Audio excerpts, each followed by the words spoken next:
Circle of market है और आपने कहा कि अभी आप लर्नर बन गए, तो लर्न क्या कर रहे हैं आप विजय सर, मुझे ये बताइए। आपके एक्स पर मैं आपका पोस्ट देख रही थी, आपने कहा मैं तो अब लर्नर बन गया हूँ इस मार्केट में, तो आप क्या लर्न कर रहे हैं, किन सेक्टर्स के बारे में लर्न कर रहे हैं, हम जानना चाहते हैं। नहीं, मैं तो देखिए कोई नए सेक्टर के बारे में अभी तक मैं खोज रहा हूँ। मैं आपको सच बताता हूँ, मैं खोज रहा हूँ कि हाँ कोई नया कौन सा सेक्टर जो उभर के आएगा। कुछ मेरे शेयर्स ऐसे हैं जो पुराने भी शेयर्स हैं, वो अभी भी सनराइज सेक्टर्स ही हैं मैडम। तो मैं उनमें कोई मीनिंगफुल चेंजेस नहीं कर रहा हूँ। थोड़ा बहुत मैंने इधर उधर 1-2%, 5% समझिए मैंने उसमें प्रॉफिट बुक किया, मार्केट हाइप था उस बोल के। तो अदरवाइज नया सेक्टर अभी मेरे दिमाग में कुछ आ नहीं रहा है। लेकिन मेरे को जो पुराने जो अच्छे चलते थे, समझिए ईवी से रिलेटेड सेक्टर है, वो आगे भी अच्छा करने वाले हैं।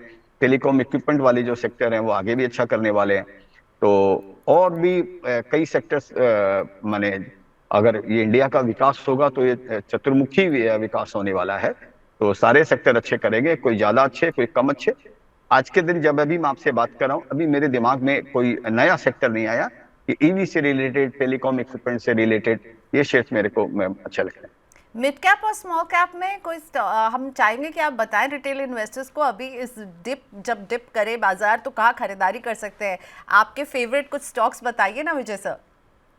नहीं, मेरा फेवरेट स्टॉक में ऐसा है ना मैडम, आपको मालूम है मैं ब्रोकर नहीं हूँ, एडवाइजर नहीं हूँ, कंसल्टेंट नहीं हूँ। तो सेबी द्वारा मेरी एक मेरी पाबंदी है कि मैं शेयर्स के बारे में डिस्कस नहीं कर सकता हूँ।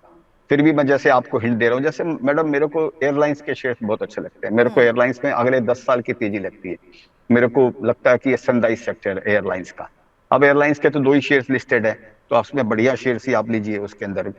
इसी तरह टेलीकॉम इक्विपमेंट जो कंपनियां बनाने वाली है, तो उनमें ऑलरेडी तेजी आई है बाजार में, अभी वो गिरा भी। एक मेरे को दूसरा मैडम, कि कुछ पब्लिक सेक्टर की जो बैंक्स हैं, छोटी छोटी बैंक्स हैं पब्लिक सेक्टर्स की, मेरे को वो अच्छी लगती है, सेफ लगती है। मेरा अभी तक आपसे मैं बात कर रहा हूँ, मेरा इन्वेस्टमेंट नहीं है। लेकिन आप ध्यान दीजिए, जैसे फॉर एग्जांपल, खाली मैं रेफरेंस के लिए बोल रहा हूँ, कोई रिकमेंडेशन नहीं है मेरा, ये ध्यान रखिएगा, मेरा इन्वेस्टमेंट नहीं है।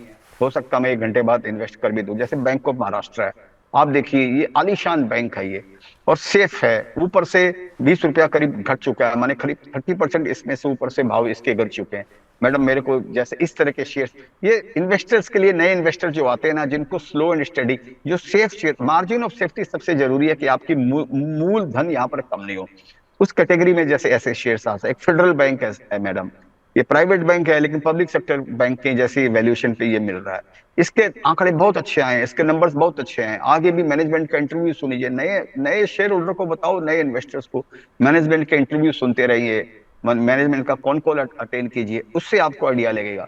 मेरे को ये जैसे सेफ शेयर्स लगते हैं, इस तरह के ये शेयर्स जो मैंने बताया।